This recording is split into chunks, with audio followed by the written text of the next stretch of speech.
தாவேகா வந்து திமுகவை கடுமையாக எதிர்த்து தான் இப்ப அரசியல் பண்ணிட்டு இருக்காங்க. என்ன காரணம்னா, இன்றைக்கு ஆட்சியில் இருக்கிற திமுக அரசு மீது ஒரு கடுமையான குற்றச்சாட்டுகள்லாம் இருக்கு, விமர்சனங்கள்லாம் இருக்கு. இன்னும் சொல்லப்போனா, வரப்போற சட்டமன்ற தேர்தலில் திமுகவை ஆட்சி அதிகாரத்திலிருந்து அகற்றிவிட்டு அந்த இடத்துல தாவேகா உட்காரணுங்கிறது தான் அவங்களுடைய லட்சியமா இருக்கு. அப்ப அவர்களுடைய பிரதான எதிரி இந்த தேர்தலை பொறுத்த வரைக்கும் திமுக தான். அப்ப அந்த கட்சியில் சேர்ந்த நாஞ்சில் சம்பத்தும் அந்த நிலைப்பாட்டை தானே திமுகவை அணுக முடியும்.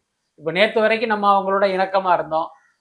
ஸ்டாலின் உடனும் உதயநிதி உடனும் நமக்கு தனிப்பட்ட முறையில் வந்து ஒரு நட்பு இருக்கு. அதனால அவங்கள வந்து நம்ம அப்படி தடவி கொடுப்போம் அப்படின்னு இவர் நினைக்க முடியாதுல்ல. நம்ம எந்த இயக்கத்தில் இருக்கிறோமோ அந்த இயக்கத்தினுடைய நிலைப்பாட்டை தானே நம்மளும் வந்து ஃபாலோ பண்ணணும். அதனால நிச்சயமாக நாஞ்சில் சம்பத் வந்து திமுகவை எதிர்ப்பார். எல்லாத்துக்கும் மேல இவர் மதிமுகவில் இருந்த காலகட்டத்தில் வந்து முழுக்க முழுக்க எதிர்த்ததே திமுகவை தான். ரொம்ப வெளிப்படையா சொல்லணும் அப்படின்னா, திமுக மீது எத்தனையோ பேர் விமர்சனங்களை வச்சிருப்பாங்க. ஏன்னா அத்தனை விமர்சனங்களை விட நாஞ்சில் சம்பத் திமுக மீது வைத்த விமர்சனம் தான் ரொம்ப வலிமையானதா இருந்திருக்கும் கடந்த காலத்துல. அதனால இவருக்கு திமுகவை விமர்சனம் பண்றதுங்கிறது ஒரு பெரிய விஷயம் இல்லதான்.